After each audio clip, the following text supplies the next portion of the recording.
नमस्कार, सत श्री अकाल, गुड मॉर्निंग। तैयारी कैसी चल रही है? आज भौतिक प्रदेश का मरुस्थल कंप्लीट हो जाएगा। शायद अच्छी चल रही होगी। Okay, thank you. करते हैं शुरू। कल क्या करवाया था? अर्धशुष्क मरुस्थल। ठीक है, ये आपका जीके वाला जो बैच है, जो बच्चे खरीद रहे हैं, वो है। ठीक है, चलो देखो। ये कल हम क्या पढ़ रहे थे सर? कल हम अर्धशुष्क मरुस्थल पढ़ रहे थे, लेकिन उसकी लास्ट बात बच गई थी। ये था अर्धशुष्क मरुस्थल। सबसे ऊपर गग्गर, अच्छा यहाँ ठीक है। सबसे ऊपर गग्गर, फिर शेखावाटी, फिर नागौरी, फिर लूणी बेसिन। अब लूणी का जो क्षेत्र है उसमें एक चीज आती है जिसका नाम है छप्पन की पहाड़ियां। बड़ी ही इंपॉर्टेंट है, छप्पन की पहाड़ियां। लेकिन एक चीज और है बच्चों, छप्पन का मैदान। छप्पन का मैदान। जिस प्रकार मैंने आपको बांगड़ और बागड़ का कंफ्यूजन दूर किया था, उसी प्रकार मुझे आपका कंफ्यूजन ये भी दूर करना पड़ेगा। क्योंकि वो क्या पता मैदान पूछ रहा है कि पहाड़ियां पूछ रही, तो कहीं आपकी कंफ्यूज ना हो। पहले तो हम इस कंफ्यूजन को दूर करें। एक तो पहले बाड़मेर के अंदर थी, पहले बाड़मेर में थी, आज बालोतरा में है। क्या? छप्पन की पहाड़ियां। एक बालोतरा में है, एक डूंगरपुर और बांसवाड़ा के बीच में है। अब कौन सी कहां है? देखो, ये डूंगरपुर बांसवाड़ा है और ये है सिवाना। ये ठीक, ये ऐसे मान लो कि ये राजस्थान का नीचे का भाग है, ये ऊपर का भाग है। तो ऊपर लो राजस्थान यानी उत्तरी राजस्थान, ये दक्षिण राजस्थान। भूमि का सबसे नीचे भाग को क्या बोलते हैं? भूमि के सबसे नीचे भाग को बच्चों बोलते हैं मैदान, जिसपे हम रहते हैं। थोड़ा सा जो ऊपर उठ जाता है उसे बोला जाता है बच्चों पठार। फिर थोड़ा सा ऊपर उठ जाता है उसे बोला जाता है पहाड़ियां। फिर और ऊपर उठ जाता है उसे बोला जाता है पर्वत। जैसे अरावली पर्वत नहीं, अरावली की पहाड़ियां हैं। पर्वत तो हिमालय है। यानी मैदान नीचे होता है, पहाड़ियां ऊपर होती है। देखो, मैदान, पठार, पहाड़ियां, पर्वत। इसका मतलब जो नीचे है वो कन्फर्म ही मैदान है, क्योंकि नीचे है, मैदान तो नीचे होगा ना। और जो ऊपर है वो पहाड़ियां है। सर, कंफ्यूजन दूर हो गया। यानी छप्पन की पहाड़ियां कहां है? ऊपर, यानी ये राजस्थान का ऊपरी हिस्सा है, बालोतरा के अंदर। और छप्पन का मैदान नीचे है, कहां? डूंगरपुर बांसवाड़ा। आज के बाद में आपको बांगड़ बांगड़ और छप्पन की पहाड़ियां और मैदान में कंफ्यूजन नहीं होना चाहिए। ये पहाड़ियां कहां है? ये मोक्कलसर से लेके सिवाना के बीच में। मोक्कलसर टू सिवाना पहाड़ियां हैं, गिनी तो कुछ नहीं पड़ा। मानना है कि भाई 56 पहाड़ियां हैं, वो नाम के डाला तो फिर 56 पहाड़ियां, नाम 56 पे डालिया। इनमें ग्रेनाइट बहुत पाई जाएगी, जो इन ग्रेनाइट पर्वत भी बोला। ग्रेनाइट सिटी चालो हो रहे, लेकिन ग्रेनाइट पर्वत ये है। इसी के अंदर एक पर्वत है नाकोड़ा। नाकोड़ा पर्वत फेमस है। क्यों है? जैन धर्म से संबंधित ये पर्वत है। पार्श्वनाथ का मंदिर बना हुआ है यहां। और इसी नाकोड़ा पे एक स्थान है पीपलूद। पीपैलूद, ये भी इन्हीं पहाड़ियों में बड़ा फेमस स्थान है। पीपलूद कहां? बालोतरा के अंदर। रेगिस्तान का इसे माउंट आबू कहा जाता है। यानी मैं इसे बोलूं राजस्थान का लघु माउंट तो भी कोई गलत नहीं है। पश्चिमी राजस्थान में सर्वाधिक वर्षा वाला स्थान भी यही है एक प्रकार से, पीपलूद। ये लो जी, ये लो जी। छप्पन की पहाड़ियों में आपको कोई कंफ्यूजन नहीं होना चाहिए। अब हम मरुस्थल की कुछ बातें और बची है, आज मरुस्थल अपना कंप्लीट हो जाएगा। अब कल आप पार्टी कर सकते हो कि सर मरुस्थल कंप्लीट हो गया। कल हम फिर पढ़ेंगे अरावली। इस मरुस्थल का हम जिक्र कर रहे थे। आप गाड़ी लेके रवाना हुए मरुस्थल में, चले चले चले। ये मरुस्थल मान लेता हूं, आप गाड़ी लेके चले, एकदम बैंकर कच्चो आ गयो, आओगे मरुस्थल के अंदर तो जैसे बहुत ही रेत ही रेत, रेत ही रेत। रेत पर नाम लिखने से क्या फायदा, आई एक लहर, कुछ बचेगा नहीं, रेत ही रेत। यानी आप थे चालिया रेत ही रेत आ रही चारों मेर। फिर थे आगे चालिया, जद सीधी रेत हुई सीधो चेंज करियो, और सीधो मरुस्थल आ गयो पथरीलो, एकदम पत्थर, पहाड़िया टाइप एकदम पथरीलो, रेत है ही कौन। फिर एक जगह चालिया थे, जब गाड़ी ले गए तो आगे मिलो जुलियो आ गयो। यानी बिंग मा कंकड़ पत्थर भी है और रेत भी है। क्या ऐसा हो सकता है? बिल्कुल हो सकता है। मरुस्थल में तो सारी चीजें, कई जगह एकदम बजरी टाइप की मिट्टी है, कहीं पर्वत भी है इसी मरुस्थल में, कहीं पूरा रेत ही रेत है। जैसलमेर जहां पर ओनली रेत ही रेत है उसको बोला जाता है सहारा में इर्ग। इर्ग क्या है? एकदम सही जो मरुस्थल है जहां रेत ही रेत है उसे इर्ग कहा जाता है। जहां पथरीला मरुस्थल है उसे हम्माद बोला जाता है, यानी कठोर हम्माद, यानी कठोर मरुस्थल। और जो दोनों है वो है रेग। तीनों चीजें ही इंपॉर्टेंट है। ओनली फॉर जहां रेत ही रेत हो उसे कहा जाता है सारा में इर्क। जहां पथरीला मरुस्थल, सीधो याद करो, पथरीला मरुस्थल हम्माद, पथरीला मरुस्थल हम्माद, और जहां कंकड़ रेत प्लस रेत हो, ये चीज हो जाएगी आपकी क्या, रेत कहलाई। अब ये चीजें कल तक हो चुकी थी, और जो टेलीग्राम पे डाला गया था, टेलीग्राम का लिंक वीडियो के डिस्क्रिप्शन में मिल जाएगा, किसी को टेलीग्राम नहीं, लेकिन वो फर्जी बहुत बने हुए, इतनी इंस्टा आइडिया फर्जी बनी गई है भाई साहब। बहु एक ही रिक्वेस्ट है, कब मेरी ओरिजिनल नहीं फॉलो कौन करे, इतनी फर्जी आइडिया बन रही है, मैं खुद कंफ्यूजन हो जाऊं, मैं ढूंढ के मेरी कौन सी है। ऐसे ही इतने टेलीग्राम फर्जी बने हुए हैं, यूट्यूब बने हुए हैं, बहुत बने हुए हैं। अब ये मत सोच लेना मैंने कोई टीम बिठा रखी है, कोई टीम को नहीं है, एक जनो है वो नॉर्मल है, पोस्टा पास्टा गिरे, बस इडो ही काम है, बाकी और कोई टीम को नहीं है। ये सारा सारा को बना रखे, ठीक है बे, अच्छो काम करे, गलत नहीं डाले तो कोई बात को नहीं, अपने कोई ऐतराज भी को नहीं, ठीक है, बना रखिए जी भाई, करे आपको टाइम पास, ठीक है। अब हम चलेंगे रेत, बालू का स्तूप के प्रकार। बालू का स्तूप को मतलब मैं लिख रही ज्योग्राफी भाषाओं, बालू मतलब रेत ही है। अब कुछ शब्द आएंगे आपको जिनका हम जिक्र करेंगे। एक शब्द आएगा अनुप्रस्थ, अनुप्रस्थ बालू का स्तूप, अनुप्रस्थ बालू का स्तूप। एक नाम आएगा आपका अनुदैर्ध्य बालू का स्तूप, बालू का स्तूप। अनुदैर्ध्य का दूसरा नाम है आडो, अनुदैर्ध्य या आड़े बालू का स्तूप। ये नाम हो सकता है आपने सुना भी होगा। चलते हैं, रेत हवा, जैसे मान लो कि रेत ही रेत है पूरी, और ये आ रही है हवा, हवा तो आएगी मरुस्थल में, इधर से हवा आ रही है और इधर रेत। जो रेत आ रही है, कई बार आप खेत में जाओगा थे, इन तरीकों लाइन सी बनेड़ी दिख रही था, रेत हवा आ रही है, हवा की सीध में बन रही है ऐसे ऐसे ऐसे लाइन, जी हड़ वैनी हड़, खेत खेत जो तो बीच में यहां हल टाइप, और आई हवा यहां आ रही है, लेकिन कई बार लाइन जो है वो ऐसे बन जाती है, ऐसी ऐसी। सर हवा एक ही दिशा से आ रही है, ऐसे ऐसे क्यों? मान लो कि हवा की अगर ज्यादा स्पीड है तो लाइनें ऐसी हो जाती, हवा अगर धीरे धीरे मंद मंद चल रही है एकदम, ये जो सिली सिली होती है हवा, तब हो सकता है ऐसी लाइनें बन जाए। वो याद इनमें बड़ा कंफ्यूजन होता है।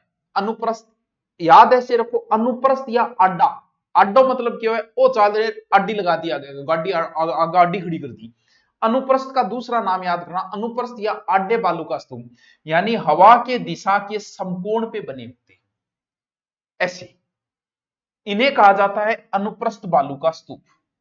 यानी अनुप्रस्थ मतलब सीधा अड्डा, याद रखो अड्डा पड़ेड़ा है, और ये हो गए अनुदैर्ध्य, ये आपको गलत नहीं होना चाहिए कभी भी, यानी अनुप्रस्थ न थे, अड्डा याद रखिए, ठीक है सर रख लिया।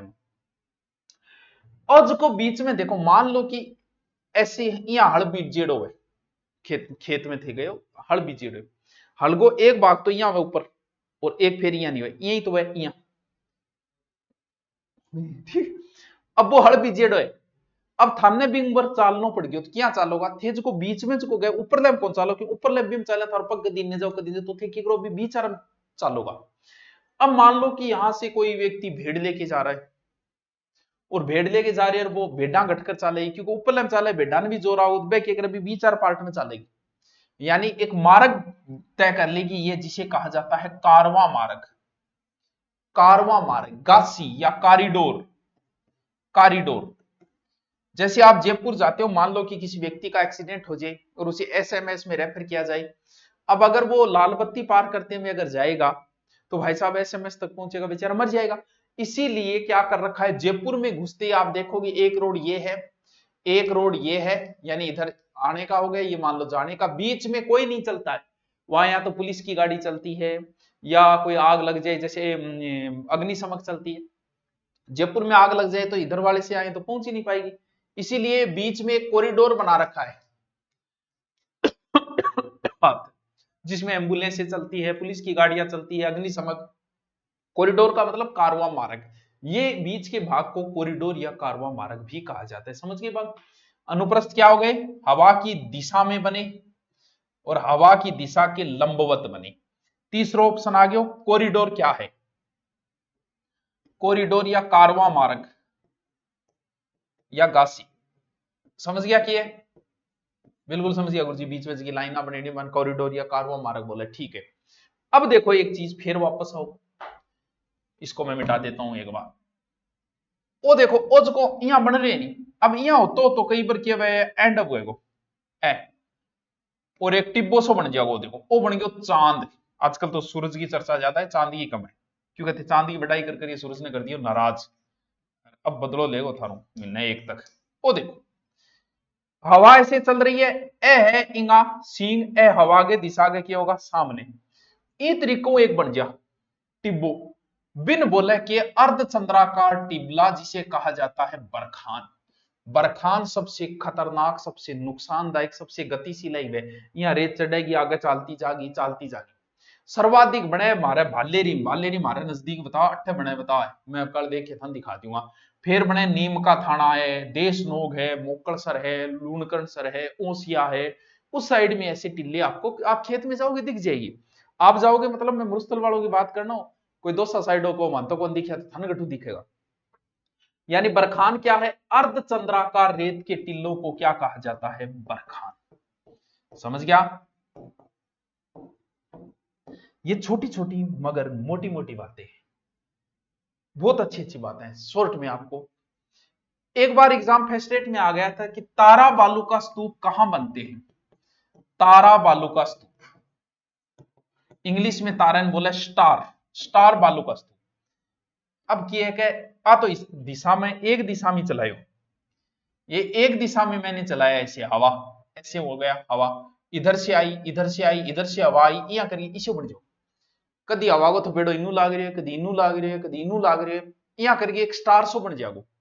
यानी हवा दिशा अगर बार बार बदल रही है तो वहां स्टार टाइप के बालू का स्तूप बन जाते हैं। जो मोहनगढ़ पोखरण कहां कहां बनेंगे?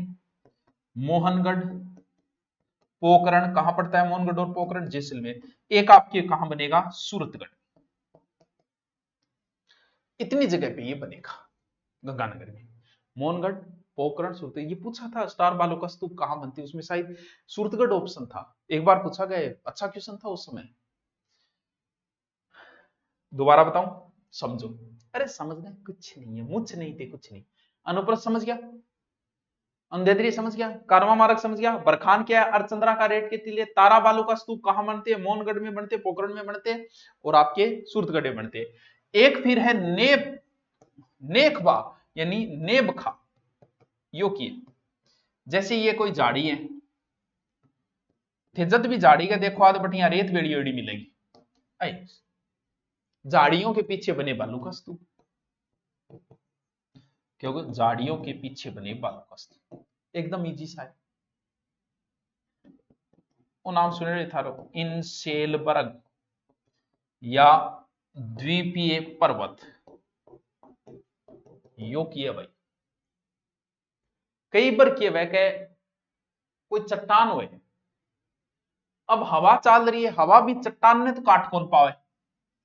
इन्नू चट्टान ने घस दीर, इन्नू हवा चाल के घस दीर, बिन्नू घस दीर, अब चट्टान ने तो घस कौन पावे।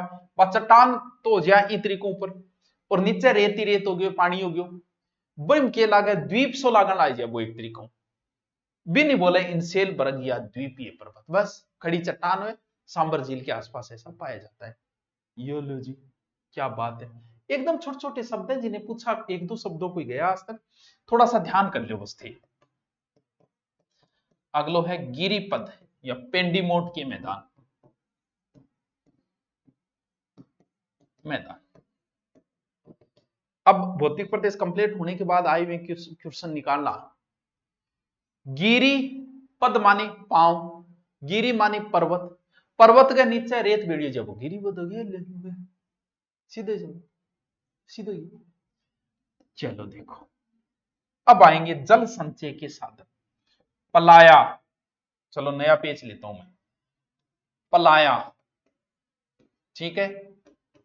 नंबर 2 रन या टाट, बहुत इंपॉर्टेंट है। नंबर 3 तल्ली या पोखर, ठीक है। और नंबर 4 बालसन, कुआर बावड़ी एत थे सहज जानो। देखो के मान लियो कि हवा चालनो ई तरीको मरुस्थल में घटी खाडो बन गयो, बने को हवा चालो और भी खाडे में ऊपरों बारिश हुई पानी बेड़ो गयो, ओ लो पानी। और मरुस्थल में किए नमक है, वो पानी नीचू आगे नमक मिल गयो, में पानी बन गयो खारो। लेकिन बड़े क्षेत्र में ही जद के बन गई एक झील, यानी खारे पानी की झीलों को मरुस्थल में क्या कहा जाता है? प्लाया। वाह क्या बात है, खारे पानी को बड़ो। अब मान लियो ओई खाडो के वे छुट्टो हुए, बिम पानी बेड़ो गयो, नीचू आयो नमक मिल गयो, यानी रन या टाट यानी खारे पानी की छोटी झीलें, जैसे सांबर झील प्लाया का उदाहरण हो गया, छोटो गड्ढो। सर्वाधिक रन और टाट गठ बने ए बने जैसलमेर। खारे पानी की बड़ी झीलें प्लाया, खारे पानी की छोटी झीलें रन या टाट। ताल छापर का रण, पड़िहारा रण, नाम सुनिएगा वो रण, टाट या रण, पड़िहारा रण, ताल छापर रण, तो नाम तल्ली या पोखर के। मान लो कि कोई ऐसा क्षेत्र है जो पथरीला है और बटिया खड्डो सो गयो, पथरीलो क्षेत्र है, ऊपरू जल आगे पानी भेड़ी हो गयो और नीचू नमक आ कौन पायो कि पथरीलो क्षेत्र है, पत्थर में नमक उठवा होगो, तो वो क्या करे बिन बोले तल्ली या पोखर, यानी पानी बेड़ो गयो पथरीले क्षेत्र में, वो पानी के वेगो ओ मिठो वेगो, क्यों? क्योंकि नमक नीचू कौन मिले। ओ धीरे धीरे पानी सूख्यो, आ मिट्टी बड़ी उपयोगी वे, जखन बोले मर हो बड़ी मिट्टी उपयोगी वे, वो सूखने के बाद में जखन मापा करसी करते हैं। खड़ीन करसी कदी थे नाम सुनिए तो बहुत इंपॉर्टेंट है, बहुत इंपॉर्टेंट, बहुत इंपॉर्टेंट। अच्छा बाल सन रहेगी, जैसे ये कोई पर्वत है, फिर एक पर्वत ये, आ पर्वत के बीच में जगह अठू ऊपरों आयो पानी, पानी बेड़ोगे बन गई झील, भी झील ने के बोले बोल सक, यानी पर्वतों के मध्य चट्टाना के बीच में जल भर जा वो बोल सक। वाह सर क्या बात है, समझते जाओ बस, आ जाओ। बड़ा ही इंपॉर्टेंट है, बहुत इंपॉर्टेंट है, खड़ीन क्या है? टावरो जैसलमेर साइड है, बड़ी मुश्किल हो तो बारिश हुए तो बारिश ना संचय रखेगा। मान लियो वो कोई खेत है, इन्हें पता है कि ढलान इधर से है, पानी इधर से आएगा, इस साइड को खुला छोड़ दो, इस साइड में ऊंची सारी दीवार सी बना दो ताकि पानी ले खेत में नहीं उड़ जाए, आगे भी थोड़ो की घेर के पत्थर पाथर किया करके पानी पूनी करके बंद कर दो, यानी पानी एक खेत में इकट्ठा हो गया। धीरे धीरे ये पानी सूख जाएगा, सूखते ही मिट्टी बड़ी उपयोगी है, इसमें गेहूं जोर चनार यहाँ करके उगा दो, जकन के बोले खड़ीन करसी। जैसलमेर साइड में कौन से ब्राह्मण रहते हैं? पालीवाल ब्राह्मण, ब्राह्मणों की गोत्र है पालीवाल ब्राह्मण। पालीवाल ब्राह्मणों ने ऐसा कार्य किया, इसीलिए कहते हैं कि खड़ीन करसी किन लोगों ने विकसित की? तो खड़ीन करसी पालीवाल ब्राह्मणों ने विकसित की। मिश्रित अनाज बो देगा इमा भी, अनाज ने बोले बेजड़, कभी भी कोई होटल में जागे थे जका नहीं खाई है, एक बार बेजड़ की रोटी जरूर खाइयो, गेहूं जोर चना मिश्रित रोटी, बेजड़ बोले बहुत स्वाद है, बढ़िया बनाई तो खाइयो के बेजड़ की रोटी। एक बार पूछा था बेजड़ा क्या है, तो करौली में पान की खेती बोले बेजड़ा, ये बेजड़ कृषि हो गई एक प्रकार से। पालीवाल ब्राह्मण बहुत बड़ी एग्जाम में इसे पूछा गया है, पालीवाल ब्राह्मणों द्वारा विकसित कृषि कौन सी है? खड़ीन कृषि। बताओ समझ में आयो कौन ये? क्षेत्र जिसे हम कह सकते हैं लघु मरुस्थल, यो कौन सो क्षेत्र? लघु मरुस्थल क्षेत्र। बीकानेर से कहते हैं कि कच्छ तक के भाग को जो है ना, इसे लघु मरुस्थल की संज्ञा दी गई, याद रखो। कह रहे हैं टिंगर के क्या हो गयो? बोले बम्बूड़ियो है सीध में आ गयो, बम्बूड़ियो, बम्बूड़ियो किए हुए कई बार किया वायु दाब की बजो रे, यहाँ हवा चल है, यहाँ वायु दाब और आगू आगे चलती जागी गोल घेरो बन जागो तरीको बहुत उठे। कई बार खेत का आदमी तो सन बेरो बम्बूड़ियो आगे हो गए, यानी बम्बूड़ियो बोले वायु के भंवर को, वायु के भंवर को बम्बूड़ियो बोले। अब एक चीज और लास्ट, ये पूरा मरुस्थल है, ऊपर वाला भाग है ना मरुस्थल का, वो तो थोड़ा पहाड़ियों थोड़ा सा ऐसे करके ऊंचा है, और इधर वाला भाग नीचा है, यानी ये जो राजस्थान है, सबको पता है कि इधर ढलांत है, क्योंकि इधर ढलांत है तभी तो लूनी नदी इधर जा रही है। भाई लूनी नदी इधर क्यों नहीं आई? मारचूरू का नहीं मैंने हालो जवार, लेकिन वो लूनी नदी तो इधर क्यों गई? इसका मतलब ढलान इधर है, जिधर ढलान होगी उधर नदी जाएगी, सीधा सा नियम है। ऊपर से जो आ रही है वो भी इधर जा रही है, इधर वाले क्षेत्र में ढलान इधर है, इधर जा रही है, तो ओज को मरुस्थल है नहीं, तो इम के ओ भाग ऊंचो है, ओ भाग नीचो है, पानी में बेरो पड़ा अपन। तो इस ऊपर वाले भाग को तो बोलते हैं थली, और इसको बोलते हैं तली। क्या कहते हैं? तली। तली को मतलब नीचो भाग है, तली तली, क्या तली में बैठ जा, तली नीचो, ऊपर उठा, यानी मरुस्थल का ये जो भाग है, जिसे हम उत्तर पूर्वी भाग और दक्षिण पश्चिमी भाग तली, थली और तली अंतर समझिए। मरुस्थल के ऊपर वाले भाग थली, नीचे वाला भाग तली। ऊपर वाला भाग कौन सा है? उत्तर वाला हो गया उत्तर पश्चिमी, नीचे वाला कौन सा है? दक्षिण पश्चिमी भाग। एक थारो नाम सुनेड़ो के पीवना, सेकंड ग्रेड एग्जाम में आया था। पीवना क्या है? पीवना एक जहरीला सर्प है। कहते हैं ऐसा कि ये सोए हुए आदमी को मारता है। इधर वाली साइड में बहुत लोग मरते हैं, इधर फौजी वगैरह रहते हैं। अब तो सांप कम हो गए, तो वो भी बाहर चारों ओर ऐसे खाई करके फिर रुकते हैं, क्योंकि आदमी को पता नहीं चलता। कहते हैं सोए हुए आदमी के सांस के ऊपर आके और वो फंड तानता है, फिर जहर छोड़ता है, ऐसा कुछ बताते। आदमी सुते हुए ही सट जाओ। पीवना क्या है? एक जहरीला सर्प। हमारा मरुस्थल बच्चों हो गया कंप्लीट, कुछ नहीं बचा। कुछ दो चार बातें अगर बच भी गई तो हम लास्ट में उनको पूरा कर लेंगे। मरुस्थल इज कंप्लीट। तो इसमें दो चीजें हैं, बालू का स्तूप युक्त और बालू का स्तूप मुक्त। लगभग 60% क्षेत्र बालू का स्तूप युक्त है और 40% मुक्त क्षेत्र है। तो वो आपके नोट्सों में ये लाइन आ जाएगी। ये लो जी। अब बताओ मरुस्थल किसके समझ में नहीं है? जिसके नहीं समझ में है वो कमेंट कर देना। नहीं, कमेंट नहीं करना, दोबारा देख लेना। आपकी ज्योग्राफी मुझे 60 दिन में कंप्लीट करवानी है। तो तथास्तु, आपके आशीर्वाद से सब हो जाएगा। ओके, थैंक यू बच्चों।